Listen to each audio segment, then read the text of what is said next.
कहानी की शुरुआत में हम दो जुड़वा भाइयों को देखते हैं जिनका नाम है जेडी और मोच। ये दोनों एक ऐसे परिवार में बड़े हुए जो चोरों और क्रिमिनल्स से भरा हुआ था। जेडी ने तो पूरी तरह इस लाइफस्टाइल को अपना लिया और चोरी चकारी करने में उसे बहुत गर्व महसूस होता। वहीं दूसरी तरफ मोच का दिल हमेशा नॉर्मल जिंदगी के लिए तरसता रहा, जहाँ उसे पेट भरने के लिए चोरी न करनी पड़े। वो तो बस शांति से जीना चाहता था। अलग अलग विचारों के बावजूद दोनों भाई एक टीम की तरह काम करते थे। वो दोनों लगभग हर रोज चोरी करते, तिजोरियां तोड़ते, पैसे कमाते और अपनी रोजी रोटी चलाते। एक दिन उन्होंने एक सेफ चुराया और उसे अपने ही बनाए हुए बम से उड़ा दिया। सेफ खुला तो उसमें से ढेर सारा कैश निकला। घर जाकर दोनों ने अपने परिवार वालों को पैसा दिखाया और सबने उनकी बहुत तारीफ की, उनके लिए तालियां बजाई चोरी करने पे। थोड़ी देर बाद उनकी माँ कैथ, जो कि एक काफी शातिर चोरनी थी, वहाँ अपने बॉयफ्रेंड ग्लेन के साथ आ पहुंची। उन दोनों ने कुछ कीमती एमरल्ड्स चुराए थे और इसी वजह से पुलिस उनके पीछे पड़ी हुई थी। पुलिस से भागते वक्त ग्लेन को गोली लग गई थी। दोनों यहाँ सिर्फ अपने परिवार को अलविदा कहने आए थे। कैथ ने अपना सामान उठाकर अपने दोनों बेटों को गले लगाया और कहा कि शायद ये उनकी आखिरी मुलाकात हो। फिर वो ग्लेन के साथ कार में बैठी और पुलिस आने से पहले निकल गई। पुलिस से भागते वक्त ग्लेन ने डर के मारे $4 मिलियन के वो एमरल्ड्स निगल लिए। इस बात को अब 25 साल बीत चुके हैं और अब तक वो दोनों पुलिस की गिरफ्त में नहीं आए। जेडी और मोच अब भी चोरी करके ही अपना गुजारा कर रहे थे। जेडी हर बार यही कहता था कि ये वाला लास्ट काम है, इसके बाद नहीं करेंगे, लेकिन मोच अब थक चुका था। वो अब ये सब कुछ नहीं करना चाहता था, लेकिन जेडी उसे हर बार एक नई चोरी में खींच लेता। एक रात उन दोनों ने एक घर में चोरी करने का एक फुल प्रूफ प्लान बनाया। उन्होंने घर का नक्शा, टाइमिंग, एग्जिट सब कुछ देख लिया था, लेकिन उनकी चोरी के दौरान ही अचानक एक सिक्योरिटी गार्ड आ गया। जेडी एक डिलीवरी बॉय होने की एक्टिंग करने लगा, लेकिन गार्ड को उस पर भरोसा नहीं हुआ। तभी मोच ने पीछे से गार्ड के सर पे वार करके उसे बेहोश कर दिया। जब तक दोनों भागकर गेट तक पहुंचे, पुलिस पूरे एरिया को घेर चुकी थी। वहां से भाग पाना अब उनके लिए नामुमकिन था। मोच तो छुप गया, लेकिन जेडी पकड़ा गया और बाद में उसे जेल भी हो गई। जेल जाते वक्त बस उसने इतना कहा कि मोच की सुन लेनी चाहिए थी। अब लास्ट काम के चक्कर में जेल की चक्की पीसनी पड़ेगी, मेरे तो हाथ भी छोटे हैं। लगभग 5 साल बाद हम देखते हैं कि जेडी को जेल से काफी जल्दी छोड़ दिया गया था। जेडी ने सबसे यही कहा कि मैं जेल में बहुत अच्छे से रह रहा था ना, इसलिए जल्दी छोड़ दिया, लेकिन असली वजह कुछ और थी। दरअसल एक पुलिस ऑफिसर फारफुल ने उसके साथ एक डील की थी कि अगर वो 25 साल पहले अपनी माँ के चुराए हुए एमरल्ड्स ढूंढ के दे दे तो उसे छोड़ दिया जाएगा। फारफुल ने उसे धमकी दी कि अगर चालाक बनने की कोशिश की ना तो तुझे दोबारा जेल में भर दूंगा और फिर तेरे साथ क्या होगा तू जानता ही है। दूसरी तरफ मोच ने जुर्म की जिंदगी को बिल्कुल छोड़ दिया था और अब वो एक रेस्टोरेंट में वेटर था। उसकी शादी भी हो चुकी थी और तो और बच्चा भी आने वाला था, लेकिन एक दिन बिना किसी वार्निंग के उसके बॉस ने उसे काम से निकाल दिया क्योंकि उसने अपना क्रिमिनल रिकॉर्ड बॉस से छुपाया था। मोच ने उसे समझाने की कोशिश भी की कि वो बदल चुका है, लेकिन बॉस ने उसकी कोई भी बात सुनने से इनकार कर दिया। जब वो घर आया तो चौंक उठा क्योंकि उसकी बीवी के साथ जेडी बैठा हुआ था। दोनों भाई बाहर आए और मोच ने पूछा कि वो इतनी जल्दी कैसे छूट गया। जेडी ने मोच को फारफुल की डील के बारे में बताया, जिसके बदले में उन्हें एक आखिरी चोरी करनी थी। उसने मोच को एक नए सेफ की इंफॉर्मेशन दी जिसमें बहुत सारे पैसे हैं, लेकिन मोच ने तुरंत मना करते हुए कहा कि मैं अब इस रास्ते पर नहीं हूँ। उसने जेडी से कहा कि भाई खाना खा के जाइयो, ठीक है। खैर शाम को मोच की पत्नी के घर वाले डिनर के लिए आए। जेडी ने कुछ पुरानी बातें छेड़ दी और मोच को बहुत शर्मिंदा कर दिया, जिसके बाद दोनों भाई बाहर जाकर लड़ने लग गए। उनमें काफी देर हाथापाई चलती रही। मोच ने जेडी को पकड़ के पीट दिया, लेकिन तभी उसकी बीवी एबी बीच में आ गई और दोनों को अलग किया। बाद में मोच ने अपनी बीवी को सच बता दिया कि जेडी फौज में नहीं बल्कि जेल में था, जिस पर एबी ने कहा कि उसे पहले से ये सब पता है। साथ ही उसने ये सलाह दी कि अब उन दोनों को अपने बच्चे के लिए आगे बढ़ना चाहिए। वहीं रात को फारफुल ने जेडी को ढूंढा और उसकी धुलाई शुरू कर दी क्योंकि जेडी ने पूरे दिन उसका फोन नहीं उठाया था। फारफुल ने एक इलीगल गन के ऊपर जबरदस्ती जेडी के फिंगरप्रिंट्स लिए और धमकी दी कि अगर वो जल्द से जल्द एमरल्ड्स नहीं लेकर आया तो इन फिंगरप्रिंट्स के जरिए उसे एक नए केस में फंसाकर जेल करवा देगा। अगले दिन मोच जेडी के घर पे पहुंच गया। जो कुछ भी पिछली रात हुआ, जेडी ने उसे सब कुछ सच बताया और जब उसने जेडी की हालत देखी तो फाइनली उसकी मदद करने के लिए मान गया। जेडी ने बताया कि सेफ एक दूसरे शहर में है, जिसके बाद दोनों बिना वक्त जाया किए निकल पड़े। मोच ने अपनी बीवी से झूठ कह दिया कि उसकी दादी बीमार है और वो जेडी को उनके पास छोड़ने जा रहा है। अभी इस बात पे नाराज हो गई क्योंकि वो प्रेगनेंसी के दौरान अपने पति से अलग नहीं रहना चाहती थी, लेकिन जब मोच ने कहा कि इस गिट्ठे को जल्दी नहीं भेजा ना तो अपने घर में डेरा डाल के बैठ जाएगा, ये सुनकर एबी को लगा कि इसे छोड़कर आना ही बढ़िया रहेगा। रास्ते में दोनों भाई एक लॉज में रुके। कमरे में एक ही बेड था और उस पर कौन सोएगा इसका फैसला रॉक पेपर सीजर्स से हुआ। मोच गेम जीत गया, लेकिन उसने जेडी से कहा कि देखिए बेड थोड़ा छोटा है, बौने तू बढ़िया आ जाएगा, मैं नीचे सो जाता हूँ, जिस पर जेडी ने मना कर दिया। दोनों में छोटी सी बहस हुई और फाइनली दोनों में से कोई भी बेड पे नहीं सोया, एक सोफे पे एक जमीन पे। अगले दिन फारफुल फिर से जेडी के रूम में गया। वहां उसे बिस्तर पर एक डमी दिखाई दी। जेडी ने अपने फोन का जीपीएस ट्रैक करने की कोशिश की तो फोन टॉयलेट में मिला। फारफुल अब बहुत गुस्से में आ चुका था। उधर जेडी ने कहा कि चोरी से पहले वो एक इंसान से मिलना चाहता है। मोच ने मना कर दिया, लेकिन फिर जेडी ने समझाया कि जब मैं जेल में था तो एक लड़की थी, मुझे ऑनलाइन सपोर्ट करती थी, उसी से मिलने जाना है। साले खुद तो शादी कर ली, बौने का घर ना बस जाए है। खैर मोच भी मान गया और दोनों लड़की के घर गए। इस लड़की का नाम बेथेस्डा था। उसने जेडी को देखा तो उसकी आंखें भर आई। हालांकि वो गुस्से में थी कि जेडी ने जेल से बाहर आने के बाद उससे कांटेक्ट क्यों नहीं किया, लेकिन जेडी को देखकर उसका दिल पिघल चुका था। कुछ देर बाद बेथेस्डा चोली के पीछे क्या दिखाने के लिए जेडी को बेडरूम में ले गई और रॉक म्यूजिक चालू कर दिया। उधर जेडी और बेथेस्डा के बीच गुपचुप चल रही थी और बेचारा मोच सोचने लगा कि मैं क्या करूं। थोड़ी देर बाद वो लिविंग रूम में जाकर कार्टून देखने लग गया। तभी अचानक से एक ओरंगुटान बंदर अंदर आया और उसने दरवाजा बंद कर दिया। मोच डर गया, लगा शायद वो उस पर हमला करेगा, लेकिन वो बंदर आराम से सिगरेट जला के पीने लगा और उससे कहा कि मेरा नाम सैमुअल है। मोच ने भी कहा कि मेरा नाम मोच है। थोड़ी देर तो सब सही चला, लेकिन फिर वो बंदर अजीब सा बर्ताव करने लगा। वो मोच के काफी करीब आ गया और उसके कान में कहा, मैं आदमी हूँ, आदमी से प्यार करता हूँ। ये सुनते ही मोच जल्दी से खड़ा हुआ और बाहर जाके सीधा कार में जाके बैठ गया। अंदर बेथेस्डा बाथरूम गई तो जेडी ने तुरंत उसका पर्स खोला और उसकी वर्क आईडी चुरा ली और बिना वक्त गवाए खिड़की से निकलकर जेडी भी कार में मोच के साथ बैठ गया। मोच ने फुल स्पीड से गाड़ी वहां से भगा ली। साले कहाँ चला गया था तू? पता है एक बंदर मेरा शारीरिक फायदा उठाने को फिर रहा था।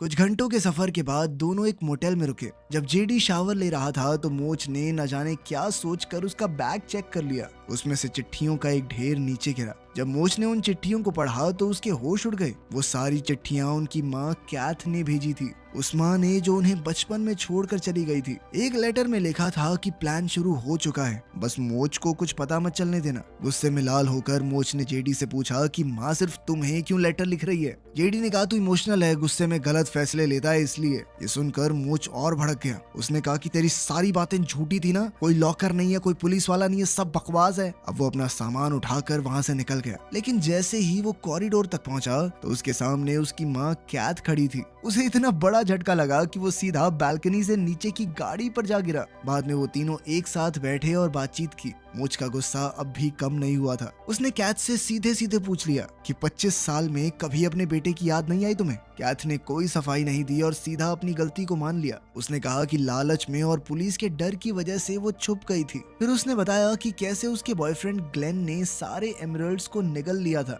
कैसे पुलिस उनके पीछे पड़ी हुई थी। जब वो भाग रहे थे तो ग्लेन को गोली लगी हुई थी, तो वो थोड़ी देर बाद ही मर गया। इसलिए कैथ ने उसकी लाश को छुपते छुपाते किसी सुनसान जगह पर दफना दिया और देश छोड़कर भाग गई। पर अब वो वापस आ गई थी क्योंकि उसके पास वक्त नहीं बचा था। दरअसल उसे ब्रेन कैंसर था। ये बात सुनते ही मोच के पैरों तले जमीन खिसक गई, लेकिन जेडी ने उसे समझाया कि ये बात बिल्कुल सच है। मोच ने कहा कि मुझे किसी एमरल्ड से कोई मतलब नहीं है, मैं छोड़ चुका हूँ ये चोरी चकारी। इस पर जेडी कहने लगा कि वो लोग कोई चोरी नहीं कर रहे, सिर्फ कुछ सामान वापस ले रहे हैं जो अब 25 साल से उनकी फैमिली का हिस्सा है। जब मोच इस बात से राजी नहीं हुआ तो जेडी ने मोच से पूछा, वेटर की कमाई से क्या जिंदगी देगा तू अपने बेटे को? हमारी तरह ही छोटे मोटे क्राइम करता फिरेगा वो। ये बात मोच के दिल में चुभ गई और अब वो आखिरी बार अपने भाई की मदद करने के लिए राजी हो गया।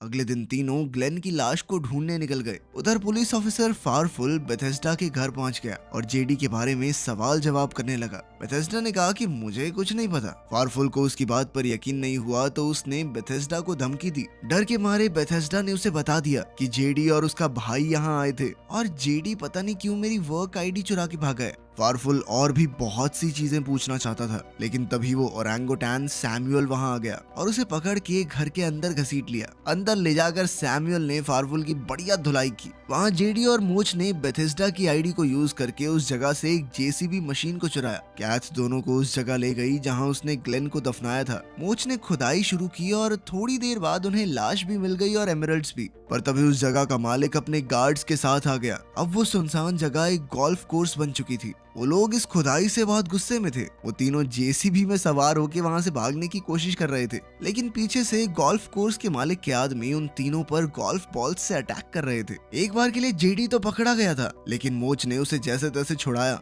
और तीनों भाग के जंगल में छुप गए। वहां जाके उन्होंने ग्लेन की लाश को एकदम रीति रिवाज के साथ दफना दिया। जेडी ने कहा, चलो बढ़िया, सब कुछ प्लान के हिसाब से ही चल रहा है। उसे अपनी पुरानी जिंदगी याद आने लगी कि कैसे वो जेल गया, मोच को जॉब से निकाला गया, लेकिन चलो अब तो सब सही चल रहा है। लेकिन उसकी ये बात सुन के मोच को याद आया कि मैंने तो कभी बताया ही नहीं किसी को कि मुझे जॉब से निकाल दिया गया। तब उसे समझ आया कि नौकरी से निकाले जाने के पीछे जेडी का हाथ था। ये बौना बहुत ज्यादा दिमाग नहीं चला रहा। जेडी और कैथ ने मिलके ये सब प्लान किया था, उसे नौकरी से निकलवाना, ताकि वो जेडी की मदद करने के लिए मजबूर हो जाए। इस बात से गुस्सा होकर मोच फट पड़ा। वो अपने भाई पर लगातार चिल्ला रहा था, तू झूठा है साले छोटू, धोखेबाज आदमी, तुम जेल में पहुंचा के मानोगे मुझे। इस बात पर उनकी लड़ाई इतनी ज्यादा बढ़ गई कि मोच ने जेडी को फावड़े से मारा और जेडी उस कब्र में गिर गया जो उन्होंने ग्लेन के लिए खोदी थी। मोच पास की ही एक नदी के पास जाकर शांति से बैठ गया। जल्द ही कैथ वहां आई और उससे बात करने लगी। मोच ने अपनी माँ से पूछा कि क्या तुम सच में हमारे लिए वापस आई हो,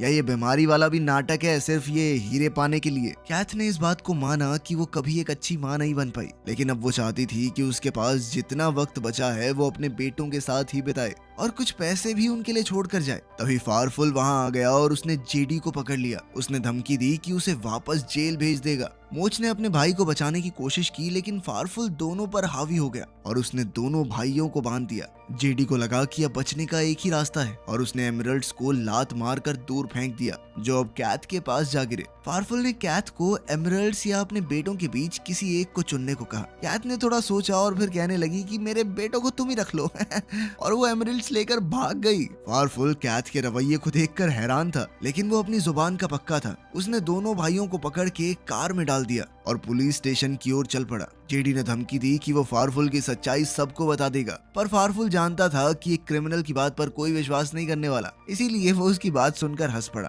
थोड़ी देर बाद कार में जेडी और मोच का झगड़ा शुरू हो गया। धीरे धीरे ये झगड़ा हाथापाई में बदल गया और इस हाथापाई के दौरान जेडी ने फारफुल के मुंह पे लात दे मारी। इससे फारफुल ने अपना कंट्रोल खो दिया और गाड़ी घूमकर क्रैश हो गई। इस एक्सीडेंट में फारफुल तो वहीं बेहोश हो गया। दोनों भाइयों ने एक दूसरे की रस्सी को किसी तरह से खोला और एक सुनसान इलाके में चले गए। मोच ने अपनी बीवी को फोन करके बताया कि वो जल्द ही घर आ जाएगा।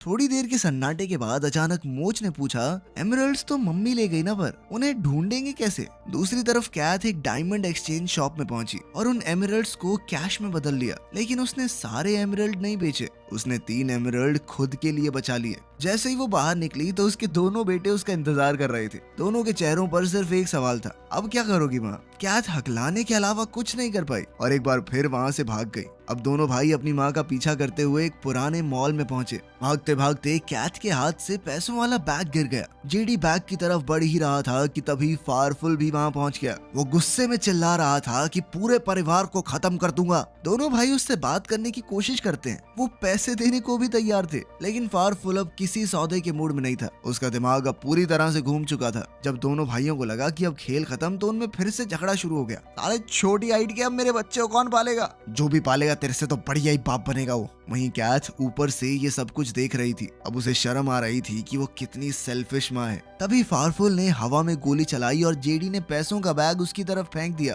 लेकिन उस बैग के अंदर एक छुपी हुई पेपर स्प्रे बॉटल थी। जैसे ही फारफुल ने जिप खोली तो स्प्रे उसकी आंखों में गिर गया और वो दर्द के मारे चिल्लाने लगा। उसके हाथ से गोलियां इधर उधर चलने लग गई और एक गोली गैस सिलेंडर में लग गई, जिस वजह से वहां एक जबरदस्त ब्लास्ट हुआ और फारफुल उड़कर दूर जा गिरा। दोनों भाइयों ने बैग उठाया और भागने लगे, लेकिन तब तक पुलिस आ चुकी थी। जब सब कुछ खत्म होता लग रहा था तभी वहां कैथ आ गई। दोनों भाइयों को समझ नहीं आ रहा था कि वो अब तक यहाँ कैसे है, क्योंकि उन्हें यही उम्मीद थी कि अब तक तो उनकी माँ भाग गई होगी। वो सीधा पुलिस के पास गई और कहा कि ये सब कुछ मैंने किया है, मेरे बच्चों का इसमें कोई हाथ नहीं है। जिसके बाद पुलिस दोनों भाइयों को छोड़कर कैथ को गिरफ्तार करके ले गई। कुछ हफ्तों बाद मोच एक करप्ट जज के पास गया, जिसके पास जेडी के फिंगरप्रिंट्स वाली गन थी। मोच उस गन के लिए अपने सारे पैसे देने को तैयार था। वो जज असल में फारफुल का बाप था। तो उसने बिना किसी तकलीफ के रिश्वत लेकर बंदूक मोच को पकड़ा दी और मोच ने इस तरह अपने भाई के खिलाफ आखिरी सबूत भी मिटा दिया। इसके बाद वो घर लौट गया जहां उसकी बीवी और एक नई जिंदगी उसका इंतजार कर रही थी। उसी शाम जेडी भी वहां आ गया और सालों बाद पूरे परिवार ने एक साथ डिनर किया। बातचीत के दौरान पता चलता है कि जेडी ने अपने पैसों से मोच की बेटी के नाम पर एक जमीन खरीदी है। जिंदगी में पहली बार ऐसा हो रहा था कि उनके पास कोई पैसा नहीं था, लेकिन दोनों एक साथ थे, खुश थे। कुछ महीनों बाद पूरा परिवार कैथ से जेल में मिलने गया। कैथ अपनी पोती को देखकर खुशी से रो पड़ी। मोच खुश था कि अब तो पूरा परिवार साथ है, लेकिन अब भी उसे पैसों की थोड़ी चिंता हो रही थी। वापस जाते समय जेडी ने अचानक अपनी जेब से 2 एमरल्ड निकाले और मोच को पकड़ाते हुए बताया कि माँ ने जेल जाने से पहले अपने बॉयफ्रेंड की तरह इन्हें निगल लिया था। 3 थे टोटल, 2 तेरे, 1 मेरा। उसकी ये बात सुनकर मोच का चेहरा भी खुशी से खिल उठा। वीडियो पसंद आई तो लाइक कर देना, चैनल को सब्सक्राइब कर लेना। मिलते हैं अगली वीडियो में।